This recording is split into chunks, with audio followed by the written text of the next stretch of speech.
everyone, welcome back to another video. My name is Charles and today we're going to learn about intercepting traffic with Burp Suite. So without further ado, let's go ahead and get started. So if you've never used Burp Suite before, one of the most common things you should know is how to intercept the traffic.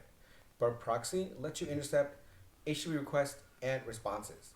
Now, I'm probably going to use the word intercept a lot while doing this video. So what do I mean by that, right? Well, when we intercept something, we generally prevent it from going to the destination it's supposed to go to. That's exactly what we're doing here. We as the user are going to prevent it from going to its destination, meaning the server is trying to get the information from, which will allow us to inspect the traffic to see what's going on and possibly modify the HTTP traffic that it's being sent from, meaning you as the client. So technically, our browser and the web server. This will help you as a bug bounty hunter, pen tester, a security researcher to explore how the application works, be able to test the security and identify potential vulnerabilities. So now that we have the explanation out of the way, let's go ahead and see it in action. What we're first going to do is go into the proxy section, followed by going to the intercept if you aren't already there. If you're already there, then you don't have to do anything else. But if you're not there, you're on like HTTP history or somewhere else, go ahead and click on intercept and this will bring you up to the page or that section. Next, what we'll do is my intercept is off. If yours is already on, then you don't have to do anything. But if yours is off just like mine, then you just have to turn it back on. So I'll go ahead and turn this on. And then what we'll do is that we'll open up a browser. We'll use Burp's browser. You're more than welcome to use a browser of your choice. But if you do, then you do have to configure it for it to work. There's tons of videos on YouTube that you can check on how to configure it. But for this video, we're going to use Burp's browser. And what this will do is that it will open up Burp's browser and you don't have to configure anything at all because it's already pre-configured. I'll have them both side by side so you can see what it looks like. And now what we're going to do is we're going to type in google.com. As you can see, our page isn't loading over here. And that's because Burp was actually able to intercept this traffic. Us as the client made the request to google.com, but before I went to the server to retrieve the information that we're looking for, we intercepted it over here. What we can do here now is that we can modify this before forwarding it off to the server and then be able to analyzing it beforehand, like analyzing the request and then modifying it if necessary and then sending it off to see what the response back is. Do we find any sort of sensitive information? For this video, we're not going to do a modification or modifying the request. That's going to be for the next video. But for this, I just want to show what the intercept looks like and what the request that we just made looks like as well. So if we take a look at this request that we just made, we can see some of the information. What do we see, right? We're seeing a GET request that we're sending out. And pretty much we're using this method, this GET method, to get the resource that we're requesting, which is getting the Google page to us. That's the resource that we want. You see this slash right here, it's indicating the root or the home page, followed by the HTTP version that's being used. In our case, it's 1.1. Secondary, we have host, which is to google.com. It's identifying the host name that the client wants to connect to, meaning us as the client, we want to connect to google.com, right? We pressed it, we typed it in.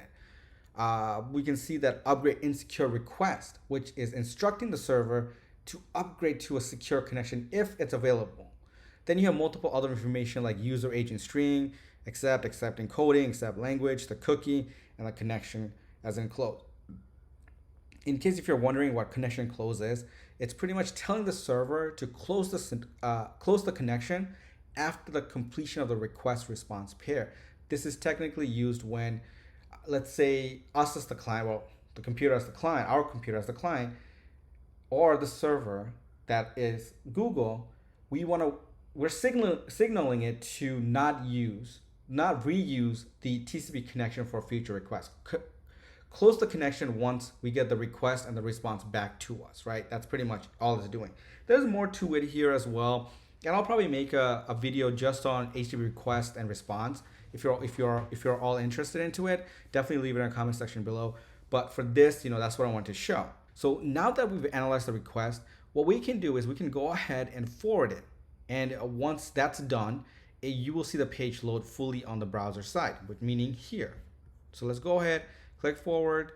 we're not looking at anything else. It did. We'll have some other stuff too. As you can see, these are still being requests that's being sent in the back end. Technically, when we're doing this, obviously in the front end, we don't see all this information that's going through. But if you have some sort of a proxy that intercepts this traffic, you can see all this information. So we can go ahead and forward all of it. Let's do it quick for now. And once it's done, there you go. We forwarded everything. I'll go ahead and turn my intercept off as well at this moment. But we saw it, we analyzed the request, we forwarded it, and once that was done, our page fully loaded on this browser side of it. Now, intercept is off. If we do any sort of searches, it won't stop. It won't get intercepted or anything. Page will go into the next section as well. Now, one other thing that I want to mention, right? Because this part is the intercept part of it. When you turn the intercept on, you don't always necessarily have to turn the intercept on if you don't want to. You can actually go into this HTTP history right here. And in this tab, we can see the history of all the HTTP requests or HTTP traffic that was passed through the proxy. So if you don't feel like turning intercept option on, you could come into it. You'll see a bunch of other information. Sometimes I do have my intercept on because I don't want to go through all of these requests at times. Especially if I'm doing at times if I'm looking into username and password, I pretty much want to stop it at that point and see what's going on. And even then, sometimes I will turn it off, but that's not the point, right? It all depends. But you can also come here. So by mistake, if you just clicked forward and you're like, oh no, I lost everything, you didn't. You could go back to your HTTP history and you can actually see all the traffic that passed through the proxy. That's also another option. Now, what you can do is if you click on any one of them, let's click on the first one that we looked into it. We saw the get request that we were looking into, that we just analyzed earlier, but this also shows the response, what the response back was from the server side of it. I will make another video to go over request and response so it makes more sense on, what we're requesting and what we're getting back. But for this, at least you can see that these information in HTTP history, you could see it in case you click on forward by mistake. They'll be there in the HTTP history. And you can click on any one of the entries that you see in the history, and you'll be able to view the raw request as well as the response from the server. But with that being said, that's it for this video.